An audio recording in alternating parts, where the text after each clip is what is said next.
সকালের জলখাবারে কিংবা বিকেলের টিফিনে মুখরোচক কিছু খেতে ইচ্ছে করলে খুবই অল্প সময়ে শুধুমাত্র আলু আর ময়দা দিয়ে তৈরি এই রেসিপিটি কিন্তু একবার ট্রাই করতে পারেন। খেতে কিন্তু দুর্দান্ত লাগে। আমি একটি বোলের মধ্যে নিয়ে নিয়েছি বড় কাপের 1 কাপ পরিমাণে ময়দা। এখন সামান্য পরিমাণে একটু লবণ মিশিয়ে নিয়ে দিয়ে দেব 3 টেবিল চামচ সাদা তেল। তেলের সঙ্গে ময়দাটাকে ভালো করে মিশিয়ে নিতে হবে। যখন ময়দাটা হাত দিয়ে মুঠো করলে এইরকম দলা বেঁধে যাবে আর একটু চাপ দিলেই ভেঙে যাবে, ঠিক সেই সময় অল্প অল্প জল দিয়ে একটা সফট ডো তৈরি করে নেব। ডোটা রেডি হয়ে গেছে, দেখুন ডোটা কিন্তু অনেকটা সফট হয়েছে। এখন এটা ঢাকা দিয়ে 10 মিনিট রেখে দেব।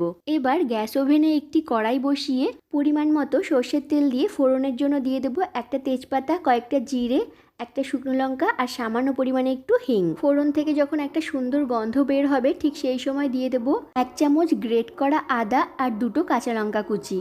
এখন সব কিছু একটু ভেজে নিয়ে দিয়ে দেব স্বাদ মতো নুন, হলুদ, হাফ চা চামচ জিরের গুঁড়ো আর হাফ চা চামচ লাল লঙ্কা গুঁড়ো। আবারও সব মশলা তেলের মধ্যে 2 থেকে 3 মিনিট একটু ভালো করে ভেজে নিয়ে দিয়ে দেব আগে থেকে সেদ্ধ করে গ্রেট করে রাখা আলু। এখন আলুর সঙ্গে সব মশলা ভালো করে মিশিয়ে নিয়ে কয়েক মিনিট নেড়ে চেড়ে একটু ভেজে নেব। নামানোর আগে হাফ চা চামচ চিনি, সামান্য পরিমাণে একটু গুঁড়ো গরম মশলা আর কিছু পরিমাণে ধনেপাতা কুচি দিয়ে সব কিছু ভালো করে মিশিয়ে নিয়ে একটি পাত্রে নামিয়ে নেব।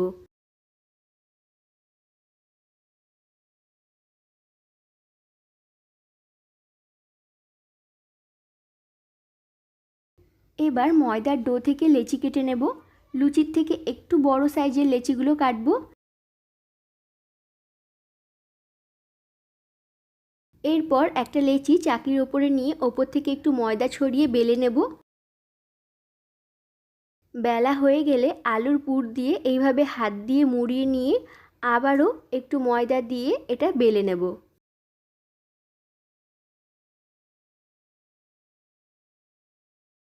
বেলার সময় খেয়াল রাখতে হবে খুব বেশি চাপ দিয়ে কিন্তু বেলা যাবে না, তাহলে কিন্তু আলুর পুরটা বেরিয়ে যাওয়ার সম্ভাবনা থাকবে। এইভাবে হালকা হাতে বেলে নিতে হবে।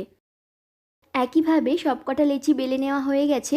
আমি কিন্তু এগুলো ডুবো তেলে ভাজবো না, তাই কড়াইয়ে সাদা তেলের পরিমাণ খুব বেশি দিইনি।